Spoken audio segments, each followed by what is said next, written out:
Welcome to part 2 of my Zombicide Black Plague epic 3D board build. But before we get into today's video, just want to share with you what the GGGGs are for this month.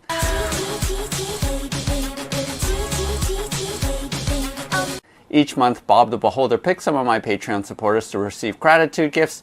And for this month of July of 2022, we have this printed and painted Ghost Ship dice tower from Mythic Roll, as well as 2 additional Patreon supporters will be receiving the STLs to print out their own ship. We have 2 pledges for the X-Terrain Kickstarter. We have in hand this Red Grass Wet Palette that will be shipped to a Patreon supporter. We have this Sword and Sorcery Ancient Chronicles Legendary Hero Pledge, again, in hand and ready to ship to one of my Patreon supporters. And then finally, we have $100 going towards a crowdfunder, which my Patreon supporters are voting upon. Go ahead and use the link below to go to my Patreon page to see all of the details and how you can get in on the possibility of having Bob pick you. Make sure to check out my part 1 video if you haven't seen that yet, because there I share with you the inception of this project and why I chose to use Dragonlock's Legacy Village set in order to create this board. Last night my coworkers came over and we played Zombicide Black Plague once again, and I was able to accomplish printing out all 40 buildings that I needed in order to make that set possible. So I'm really grateful and thankful that I was able to print everything out, paint everything up, and I even did decide to go with this third style of building, this wooden sided house that just increased more variability on the board. And I'm super happy with how the board turned out. This board actually isn't the set that we used last night. It was a much bigger board. It was actually the largest board from the Wulfsburg expansion. And after putting it together, I realized that I still needed to print out 1 more building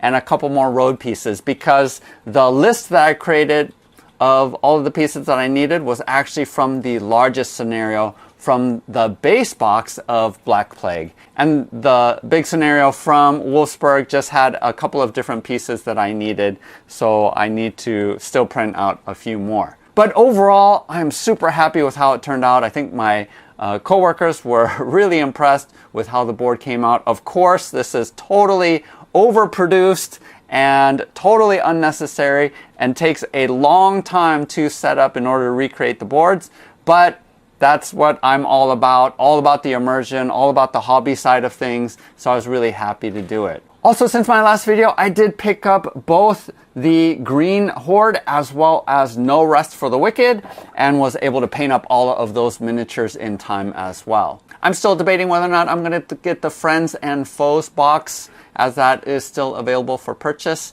because I feel like we have tons and tons of zombies.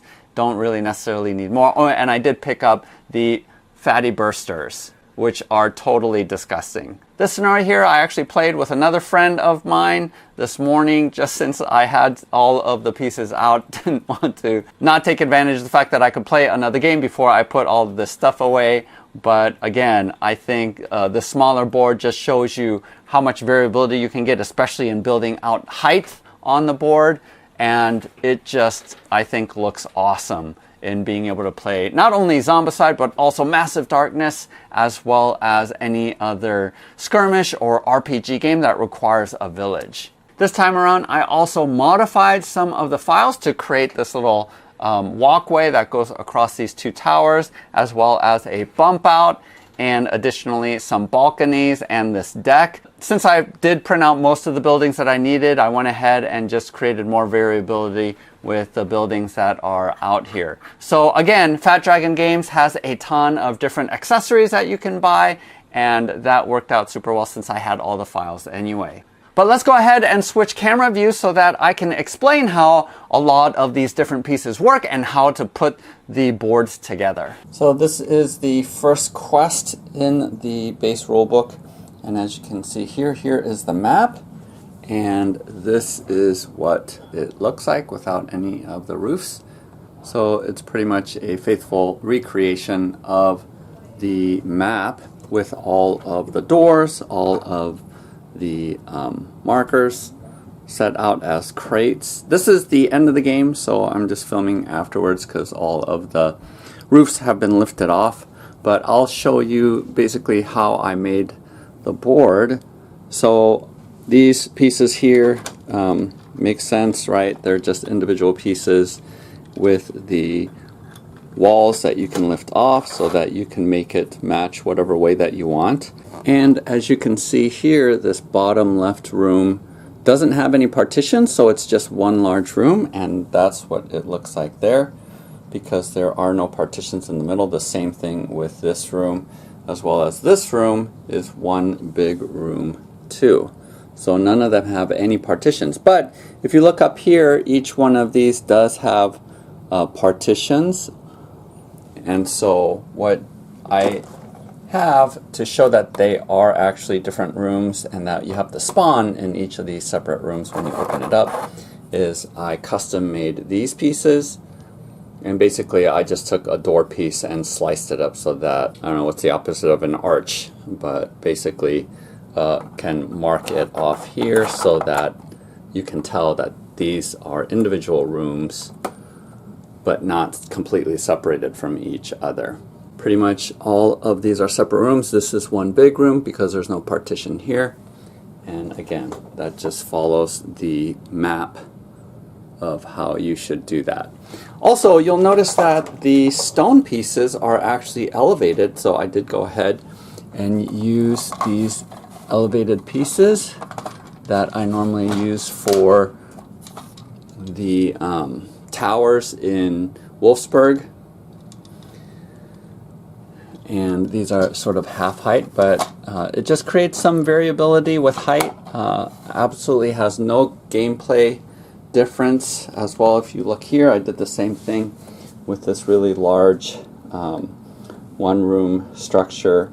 I put them all on these spacers here, and I put stairs where the doors are at so that people can climb up in there. But again, no gameplay mechanics around that at all. It just creates variability, which makes the board look cool.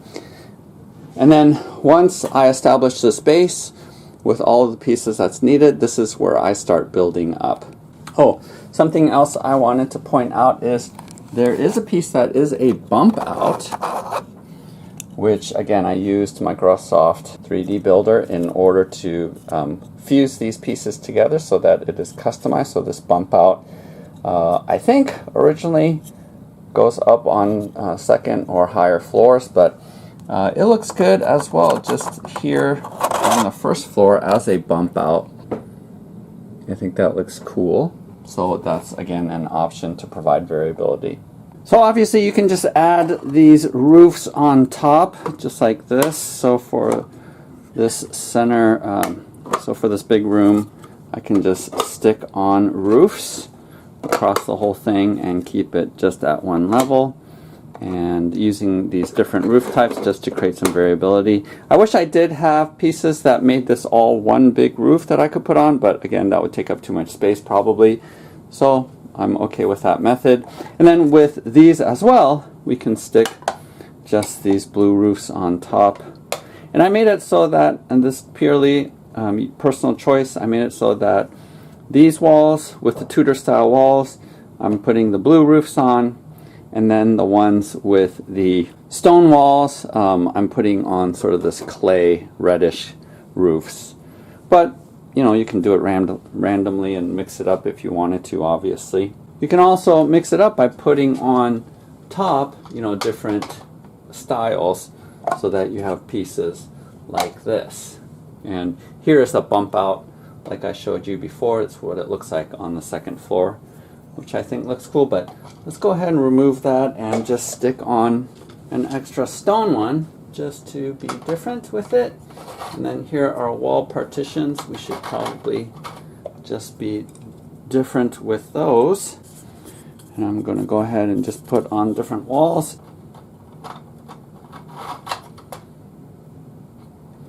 So actually, let's go ahead and put a door on here.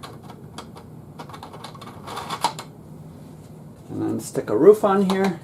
Put the door on because this is a balcony. So I put two barrel magnets here, and I put bracers because you need bracers or else it'll just fall off because it's only sticking right here. And it will attach to the ball magnets that's on the floor down here. So the ball magnets are right here in each corner, and that's where the barrel magnets stick. And obviously without the braces down here, it'll just fall down like this, and that's why I attach these braces. And then for this other side, let's go ahead and make it just one story and stick it down like this. These stairs are printed separately, and again, I made these for the towers in Wulfsburg, but you can use it here as well, so that you have steps leading up to the door. And then with the centerpiece, I do have this style of walls on here. And for this, I'm going to just go ahead and stick on my purple roofs.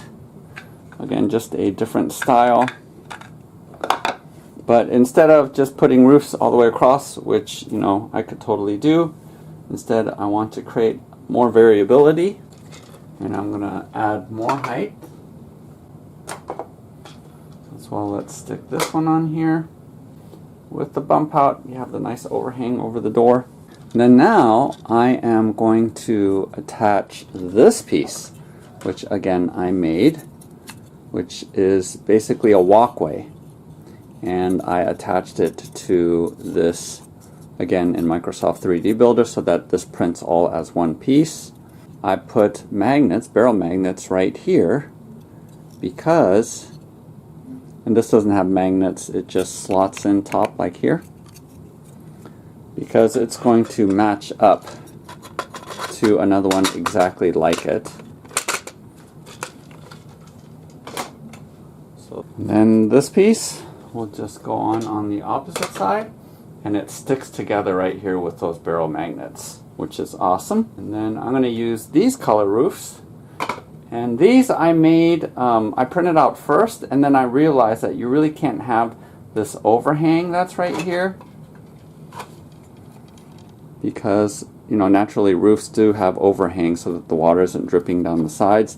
But if I would have stuck with that, I wouldn't have been able to go side by side or back to back, just like in this piece, because this is exactly 4 by 4. So that's why I had to shrink it down to make it fit in circumstances where the roofs are going right up against each other like this. Otherwise, I think aesthetically this looks better to actually have the overhang. But again, you can only do that in spots where it's not touching against other roofs. And then instead of sticking a roof on there, which I could do, I'm going to go ahead and just add a whole nother unit on top of that one. And I do have a door here because I'm going to put a balcony on there. So let's go ahead and stick that there. And then I have another balcony. I'm going to put it right up here. Now this has a hole here.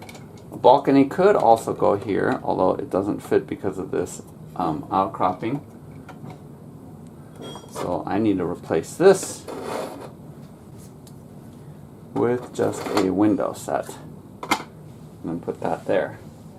And then with these other things, I can just go randomly with them. Create something like this. But here I have a door, not to put a balcony, but actually I created this piece, which is just a deck. And I can put that right there. And then add more roofs here. Like so. And then for the back too, I'm not going to create any additional height. Instead, I'm going to mix it up by putting these purple roofs on. So this is what the end result is. The game starts off with all of these pieces on there, and then when a survivor goes into one of the buildings, you just lift off all of the roofs, including these stories, because again, these different stories have no gameplay value. You can't actually go up stairs into these different levels. But aesthetically, it looks super cool by having variability with height. Again, look at this bridge going across these two towers, which I think looks incredible. You can change it up by switching the sides of how these roofs go on. I mean, there's just so much you can do when it's modular like this. And just having the different color roofs as well creates variability, so it makes it look like an actual village, which I really like a lot. And of course you can play all sorts of other games other than Zombicide. This is a perfect village for a RPG, or if you wanted to have a skirmish within a city, and that is just perfect for a lot of different fantasy type games. Or even, I guess you could use this as a modern set as well, since, you know, this could be a European village or something like that. So yeah, just having these balconies, having the variability here, these bump outs, just makes it look authentic, makes it look like an actual village, which I am excited about. Now, the thing that I didn't make or print out are the pieces from Fat Dragon Games that is the destroyed parts. So you can actually print out walls, you can print out roofs that have been destroyed or broken, which oftentimes happens in war. And there is one abomination which does break walls, so I might print some out just for that. I mean, right now I'm just removing the walls, but having it look like it was shattered or broken by one of the abominations, I think is super cool as well. So just so impressed with Fat Dragon Games, so impressed with the files that they provided, that you could build something out like this, and it is so perfect for Zombicide. And aesthetically just looks so much better than the 2D board. I mean, look at the immersion of this. Look at how cool it looks. You really do get a sense and feel that these zombies are coming down this corridor, and you're trying to, as survivors, fight them off or chase them off. And I just think this improves the game so much more. So super glad for how this turned out.